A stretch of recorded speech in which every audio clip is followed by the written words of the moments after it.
दिसंबर की वो रात किसी ठंडी चादर की तरह पूरे सफेद घाटी कस्बे पर लिपटी हुई थी। सन्नाटा इतना गहरा था कि आसमान से गिरती बूंदों की आवाज किसी के रोने जैसी लग रही थी। एक पुरानी बैलगाड़ी की चरमराहट उस खामोशी को चीर रही थी।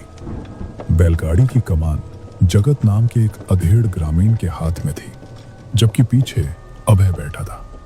अभय शहर का एक बड़ा वकील था, जो सालों बाद अपने पुरखों की जमीन के कागजात निपटाने सफेद घाटी आया था। वकील बाबू, क्या इस वीराने में आपका कोई अपना रहता है? शहर की चमक छोड़ इतनी दूर इस उजाड़ गांव में लोग कम ही आते हैं। लगता है इस मिट्टी से आपका रिश्ता बहुत गहरा है। हाँ जगत, यहाँ मेरे परदादा और उनके बुजुर्गों की विरासत है। पिताजी के गुजरने के बाद मैंने कभी इधर का रुख नहीं किया। अब सोचा कि इस बंजर जमीन को बेचकर शहर में अपना नया ऑफिस खोल लूं। अच्छा है साहब, पर सच कहूं तो आपको दिसंबर की इस बारिश में यहाँ नहीं आना चाहिए था। खैर, जो भी हो, काम निपटाकर यहाँ से जितनी जल्दी हो सके निकल जाइए। यहाँ की हवा में अब वो बात नहीं रही, सब कुछ बदल गया है। बैलगाड़ी धीरे धीरे खेतों के बीच से गुजरने लगी। अचानक ठीक बीच रास्ते में बैलगाड़ी रुक गई। बैलों ने आगे बढ़ने से इनकार कर दिया और अजीब तरीके से नाक फुलाकर गुर्राने लगे, जैसे सामने कोई अदृश्य दीवार खड़ी हो। साहब, अब ये बैल एक कदम भी आगे नहीं धरेंगे। इन्हें वो नजर आ रहा है जो हमें नहीं दिख रहा। ये जमीन, ये खेत, ये आज कुछ ज्यादा ही भूखे लग रहे हैं। आपको पुरानी कोठी तक पैदल ही जाना होगा। मैं अपनी जान जोखिम में नहीं डाल सकता। जगत की आवाज में कपकपी थी। अभय झुंझला उठा। अरे क्या बेवकूफी है जगत, पैसे तुमने पूरे रास्ते के लिए है और अब बीच रात में ये नाटक। बैल थक गए होंगे, उन्हें हाको। शहर छोड़कर यहाँ आना ही मेरी भूल थी।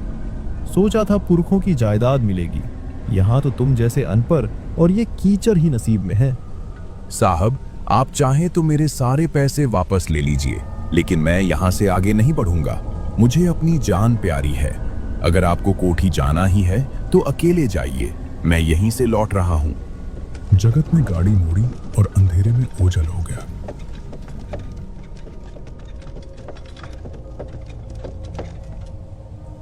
अभय अकेला उस बर्फीली बारिश में अपने पुश्तैनी कोठी की ओर चल पड़ा।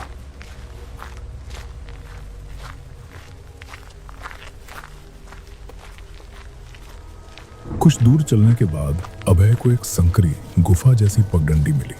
वह गुफा अभय पुश्तैनी कोठी की ओर जाती थी। काफी देर चलने के बाद अभय को अपना पुश्तैनी कोठी दिखने लगा।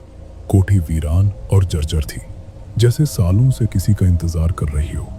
वहां दरवाजे पर दीनदयाल काका लालटेन लिए खड़े थे।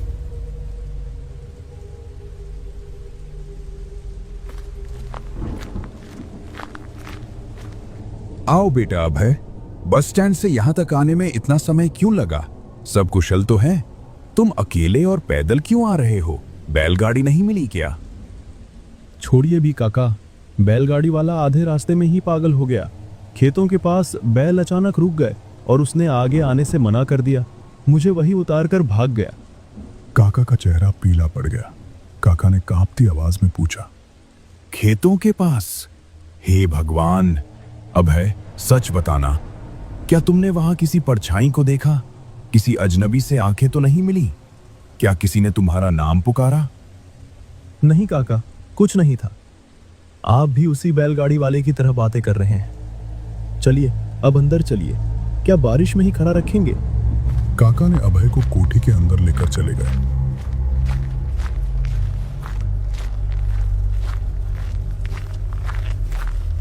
अंदर पहुंचते ही अभय सोफे पर ढह गया। काका फौरन सारे खिड़की दरवाजे बंद करने लगे और भारी पर्दे गिरा दिए। अभय को कमरे में एक अजीब सी सड़ांध महसूस हुई। काका, ये क्या कर रहे हैं? थोड़ी खिड़कियां खुली रहने दीजिए, ताजी हवा आने दे। और ये कैसी बदबू आ रही है यहाँ? नहीं बेटा, ये पर्दे बंद ही रहने दो। ये गांव वैसा नहीं है जैसा तुम शहर में बैठकर सोचते हो। इस सर्दी और बारिश में वो सब जाग जाते हैं। अगर उनकी नजर हम पर पड़ गई तो खुदा खैर करे। अबे हंसा। काका, आप अभी तक बचपन के उन अंधविश्वासों में जी रहे हैं। मैं यहाँ जमीन बेचने आया हूँ, मुझे इन सायों से फर्क नहीं पड़ता। खिड़कियां खोलिए, मुझे घुटन हो रही है। ये ताजी हवा नहीं है अभय, ये बीते हुए सायों की आहटें हैं। ये बदबू सीलन की नहीं, उन रहस्यों की है जो इस मिट्टी में दफन है। अगर खिड़की खुली तो वो फुसफुसाहटें तुम्हारे दिमाग को सुन्न कर देंगी, जैसा तुम्हारे दादाजी के साथ हुआ था। अभय ने हाथ हिलाकर बात काट दी।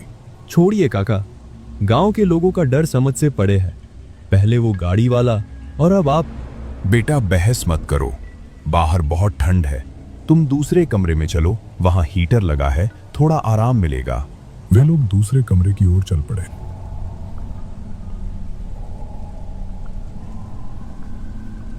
वे दूसरे कमरे में पहुंचे ही थे कि बाहर के मुख्य द्वार की भारी घंटी बजी। काका, इस वक्त कौन आ गया? रात के 12 बज रहे हैं। तुम यहीं रुकना अभय, खिड़की मत खोलना और बाहर मत देखना, मैं अभी आता हूं। काका बाहर गए। दरवाजे पर गांव का सरपंच खड़ा था। दीनदयाल, क्या अभय आ गया? क्या उसे सच पता चला? क्या हम बच पाएंगे? नहीं सरपंच जी, उसे कुछ नहीं पता। उसे यहाँ लाने का समझौता हमने अपनी जान बचाने के लिए किया है। वो बस एक मोहरा है उन शक्तियों को शांत करने के लिए। सही किया मुंशी जी। अभय के दादा का साथ देना हमारी सबसे बड़ी भूल थी, जिसकी कीमत हम आज तक चुका रहे हैं। चलिए अंदर चलते हैं, उसे शक नहीं होना चाहिए।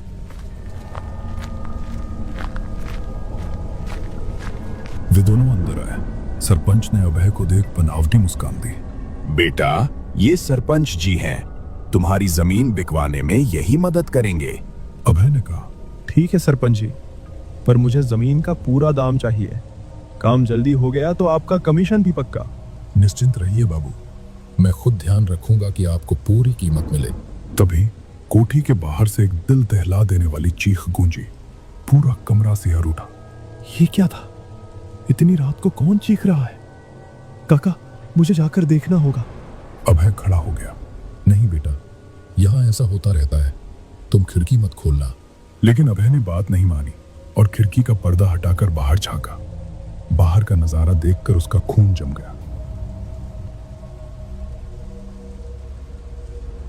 पुराने बरगद के पेड़ों से कुछ आकृतियां अजीब तरीके से लटकी हुई थी। देखते ही देखते वे सब आकृतियां कोठी की खिड़की के सामने आकर खड़ी हो गईं। उनकी आंखें अंगारे जैसी लाल थीं। तभी अभय चिल्लाया। ये सब क्या है? ये लोग कौन हैं? काका, सरपंच जी, इनकी आंखें ऐसी क्यों हैं? तभी सरपंच की आवाज बदल गई। ये वही लोग हैं अभय, जिनकी जमीनें तुम्हारे दादा ने छीनी थी और उन्हें इसी मिट्टी में जिंदा दफन कर दिया था। तब से ये गांव इस श्राप को झेल रहा है। हमने समझौते के तहत तुम्हें यहाँ बुलाया है ताकि पुराना हिसाब बराबर हो सके। तो तुम दोनों ने मुझे धोखा दिया। मेरे पिता इसीलिए इस गांव से नफरत करते थे। मैं यहाँ एक पल नहीं रुकूंगा। अभय भागने की कोशिश करने लगा। कहाँ जाओगे वकील बाबू? यहाँ का हर रास्ता अब बंद है। तू बस एक मोहरा है जिसे अब इस खेल का अंत देखना है।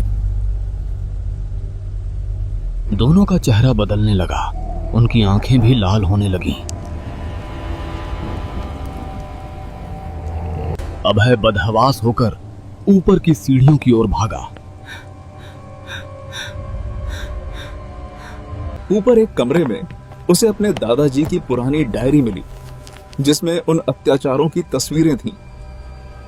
सरपंच और काका दोनों ऊपर आ चुके थे। प्लीज मुझे छोड़ दो। मेरे दादा के पापों की सजा मुझे क्यों? मुझे जाने दो। अचानक कमरे में गहरा अंधेरा छा गया और बर्फीली हवाओं के बीच चीखें गूंजने लगी। अगली सुबह कोठी के बाहर काका और सरपंच टहल रहे थे। उनके साथ अभय भी था, लेकिन अभय अब शांत था। उसकी आंखें भी अब उसी साए की तरह सुर्ख लाल थीं। वो अब उस अभिशप्त समझौते का हिस्सा बन चुका था।